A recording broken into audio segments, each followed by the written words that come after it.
Last time out of the track, we got passed way too many times. In fact, we would catch up with people in the corner and they would leave us down the straight.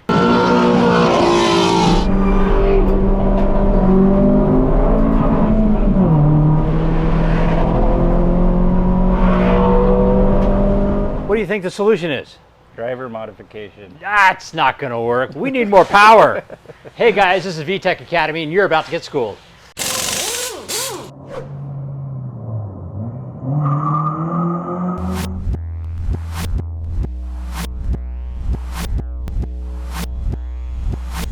All right guys, so as you've seen in the last video, we had a little bit of difficulty with people pulling away on the straight.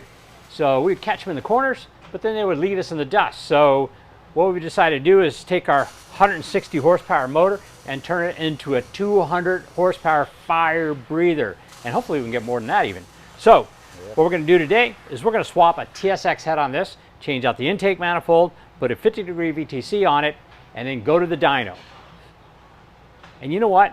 With that much horsepower, we're going to need an LSD as well. Yeah. So let's put a 6-speed transmission in here. That'll work. All right. Well, guys, I'm going to let you do this. I'm going to go look for a transmission. Cool. All right? Excellent. Get it.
So we got our K24 pulled. It took me just under an hour. There were some complications. Our O2 plug didn't want to unplug, so I had to unscrew it. And then the header, I didn't have the right wrench. I'm missing the wrench that we usually use to get to that bolt. But other than that, it came out really smooth. So now we're going to strip it down so we can put the TSX head on there.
All right, so we got the head off. The new head is right over here. This actually I got in a salvage yard. We were in the salvage yard looking to pull a TSX engine, and we found a ginormous hole in the block. And oh man, my rubber bands that were holding all the rockers together came apart. Anyway, we found this big giant hole in the block, so we decided just to grab the head. And the head is in just really good shape. It's super clean. I'm kind of surprised that this engine had a hole in the block. I don't know, what they did in order to cause that, but as you can see here, the head looks great, and this is what we're going to put on.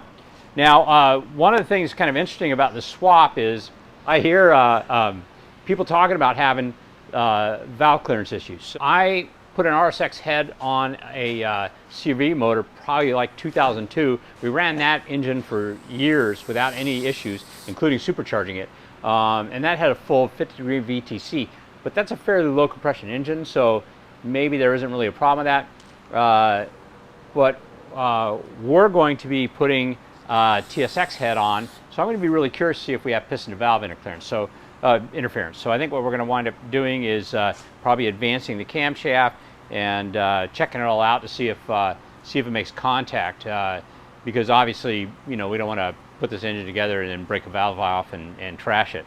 But next step is to put this on and see how it goes. Maybe turn it through its complete rotation, try to advance the camshaft, turn it through the rotation, and see if everything works out okay. If it does, I think we're golden, and we can put it back in the car with our LSD transmission and get it running. Did you already turn it? Yep, I did. Oh, okay. What we can do though is we can put clay on the tops of those things and just turn it over and see if they touch. Yeah. All right, so let's pop the head off again.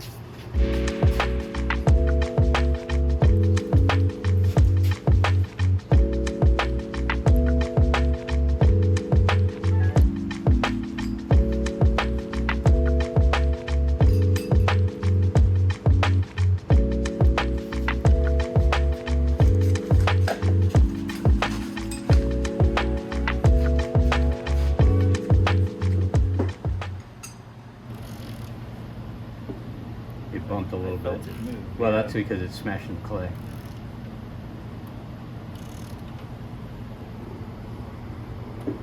Oh yeah. You can feel it bumping. I just felt it like. Whoa. Oh. It just took the clay with it. Oh, oops. Is it over here?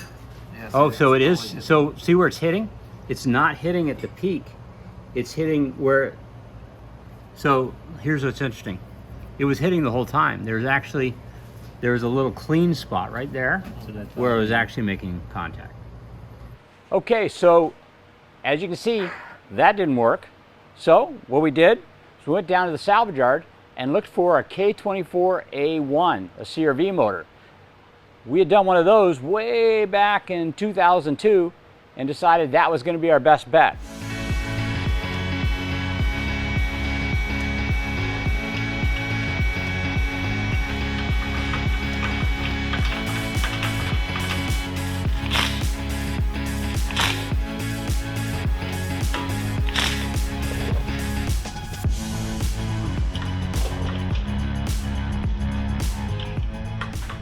We finally got K24 with the TSX head put together.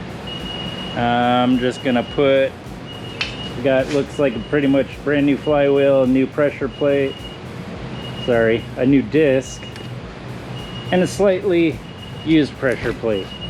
It'll be fine. We have our EP3 RSX transmission with LSD. And you can tell because you can see through the differential. There's just a hole there.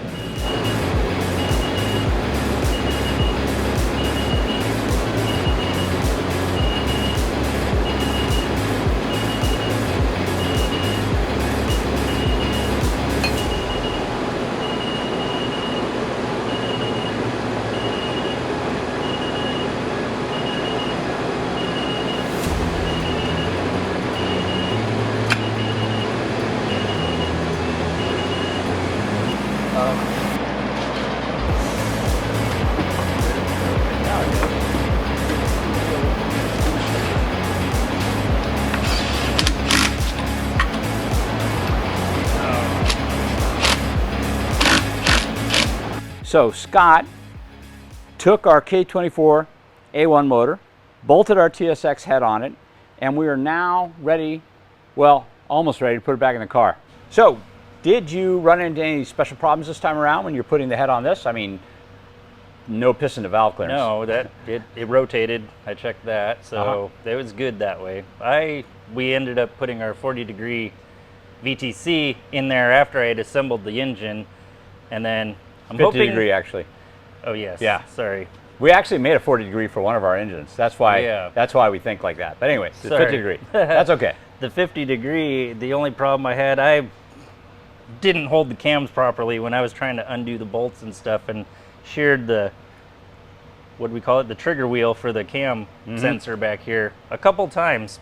But the third time was the charm. Yeah, there's a key built into the, and it's to the, very to the wheel. fragile. Yeah. So I mean, just actually accidentally turning that, like, it just sheared it right off. But other than that, nothing else. I mean, we had put our different manifold on there, and I decided to put an LSD transmission on here so we can that's good. get all the power to the ground. Excellent. And also it's a tighter gear ratio. The Accord ratio box is kind of spaced out a little bit. This RSX one nice and tight, so it should be a lot more effective. That way you can give Carter a run for his money. That's right. Yeah, he can't get all the good stuff. Yeah. Dang it. All right, cool. Well, right now we're putting the putting it back together. We had borrowed the CRV thermostat housing to try to put on our K24 Z motor. Didn't work out so well, but we're gonna slap it back on this. And you ran into a problem. Yeah. This motor, by the way, had 240,000 miles on it. It's pretty rough looking. Yeah, I didn't actually bother refreshing it or anything. The cylinder walls looked fine, so we just slapped the head on it. Yeah, and I found that this upper bolt for the thermostat housing is stripped. I can't get it to tighten. It just kept click, click, click. So I have a helicoil kit, and we're going to fix it right now. I already have the right size drill. Hope that's straight.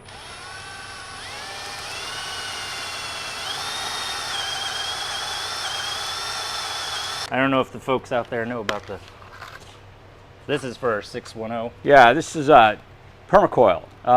Basically what this does is you drill and tap a larger hole into the damaged area. And by the way, these come in lengths. You can get extra long ones, but short one's fine for what we do. Comes with a tap to tap out the slightly bigger hole.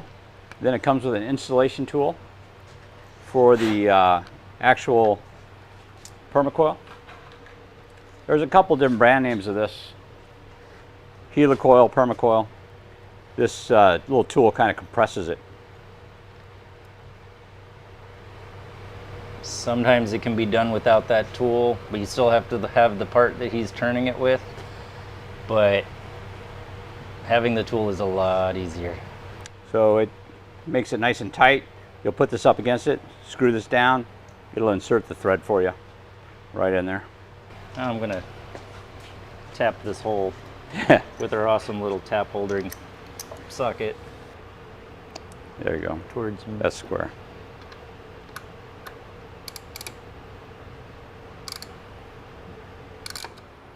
So normally when you tap a hole, what you want to do is you want to go in about 2 turns, then you back up a half turn in order to clean it out. On the small stuff, not necessarily necessary unless you feel it start to bind. Yeah, I can But- feel it's going through quite nice. Yeah, This is cast aluminum, not steel, not billet aluminum. So it's the pieces that are going to be cut tend to crumble, and therefore you don't necessarily have to back it up to clean it out. It's not as sticky as billet. Yeah, billet's a lot stickier, and it comes off in long curls, and those can tend to jam. And steel, same way, comes off in curls. This hole is a sunken hole. Oh, is it? Yeah. Put it out a little more. Just mess with it till you feel it, and you can feel it. Oh yeah. Thanks. Well, I don't know if I put it on tighten or loosen. It's on tighten. You're in luck. Yeah.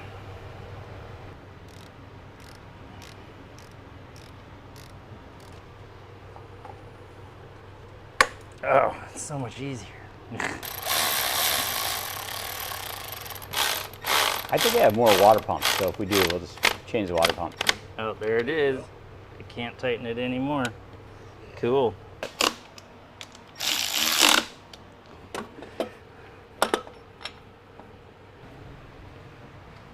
Yeah, now it's tight. There you go.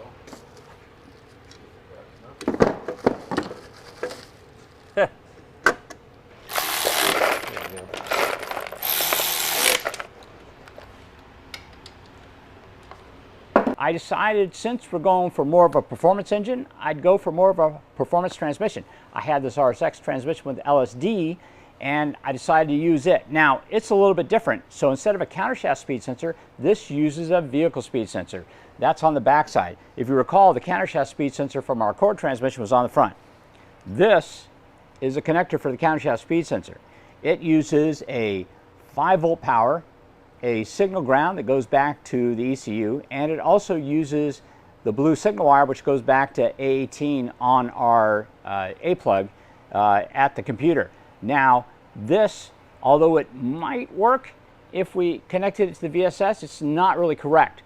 This has a 5-volt signal, and we want a 12-volt signal. So what I've done is I've already tapped into a black-yellow wire in our harness right here, and this is going to be the power for our VSS. I also found a black wire, which is a ground wire, connects to the G101 ground that usually bolts somewhere on the head or on the intake manifold. That's tapped into it as well. That is going to be our ground wire. And next, I need to tap into the signal wire. So, taking our countershaft speed sensor, we find the blue wire right here, and I've cut this small blue wire that will reach down with all the others, and I need to splice it in to this blue wire. So I'm going to show you how that works. Start off with some wire strippers. I'm going to use the 18 gauge, 20 gauge opening. That's the one all the way down here at the end. And I'm going to basically just use it to cut through the insulation. Once I do that, I'm going to just kind of pull it and get it loose. Okay, you can see a little bit of bare wire there. Now what I'm going to do is go ahead and slice that open.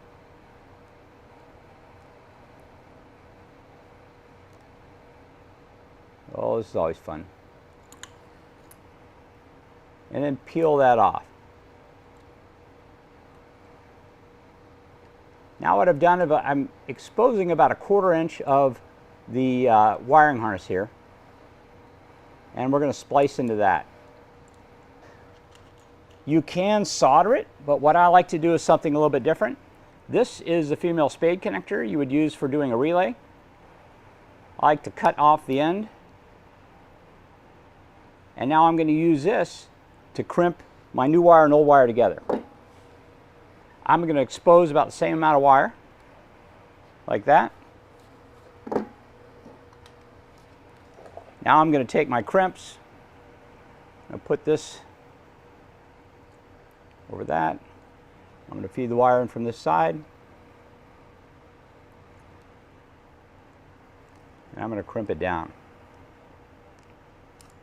Now what I've done is I've crimped the 2 pieces of wire with the smaller side of that.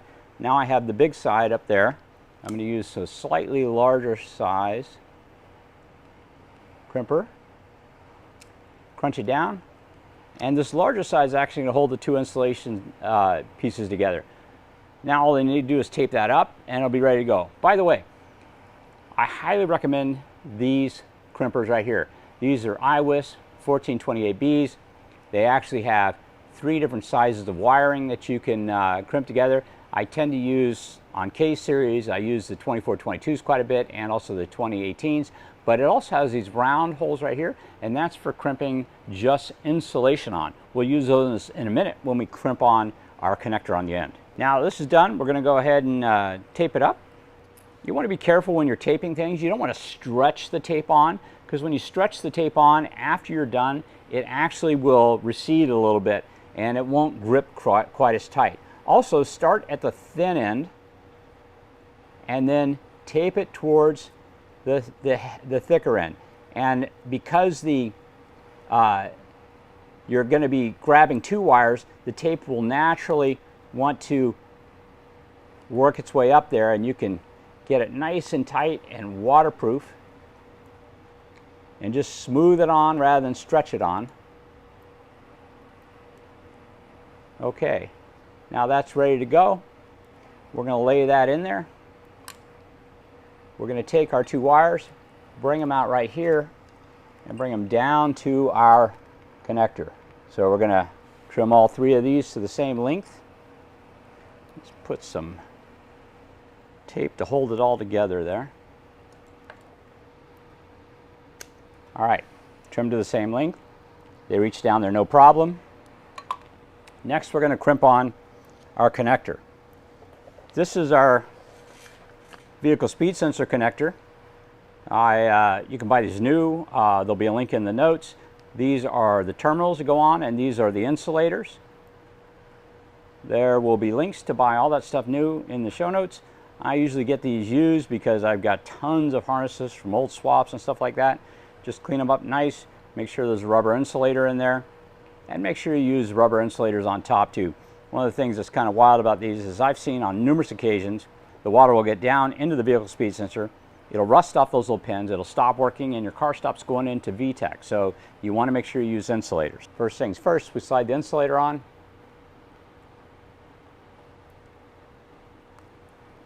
We strip back about 3/16 of an inch of wire, grab our terminal,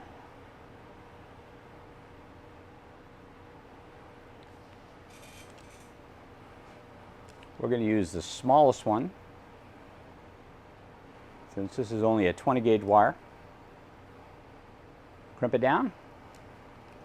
Next, slide our insulator in, and we're going to use the smaller of the 2 circles. Crimp that, and now we have a nicely crimped terminal. All right, rinse and repeat, or strip and repeat.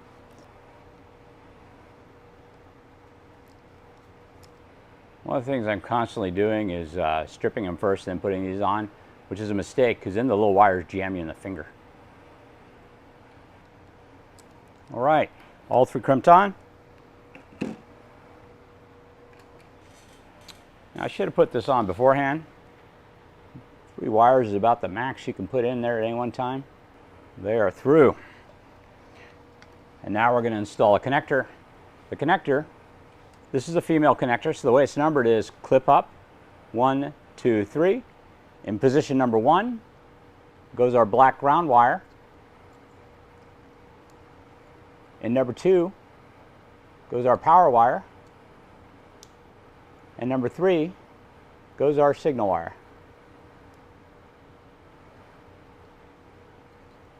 All 3 are in. Make sure they're seated properly. And then we install the lock. This prevents them from backing out. Ready to go. Alrighty. Time to tape it up. Okay. The VSS connector's on there. We're all switched over. Time to wrap this harness up and get it on the engine so we can get it inside the car. All right, so our engine is ready to go in. We have a couple of things we can do, but pretty much it's ready to get installed. Now, this actually being a different transmission is going to require a different mount kit. So let me kind of show you what's going on here. This was our original engine in the car, Accord engine, Accord transmission, and it used what Hasbro calls the EGK4 mount kit. This is what the rear bracket looks like. This is what the transmission bracket looks like. It's going to use the same mounts that all of the EG series mount kits that Hasbro makes uses. They're all the same, but these 2 brackets are different. Let's take a look at our new setup. This is with the RSX transmission. You can see over on this side, this mount now has 3 bolts holding it on top of the transmission. It's completely different. This, by the way, is also the same as you would find on a 2012 SI, a 2nd Gen TSX, an 08 to 14 Accord motor. And then, of course, we have the rear bracket. The rear bracket is unique to the 06 to 11 SI, the RSX, the EP3. It has 1 bolt on top, these 2 bolts down below. So we went ahead and grabbed out the correct mounts. This is called an EGK2 mount kit, slapped them on, and we're ready to put it in, except for one thing. we got down here, and check this out. No threads in that bottom hole. That means I got to helicoil another hole. Yeah. Oh well. I was going to install the engine right now, but I think we're going to go ahead and take a break for tonight. So we're going to wrap up the video right here.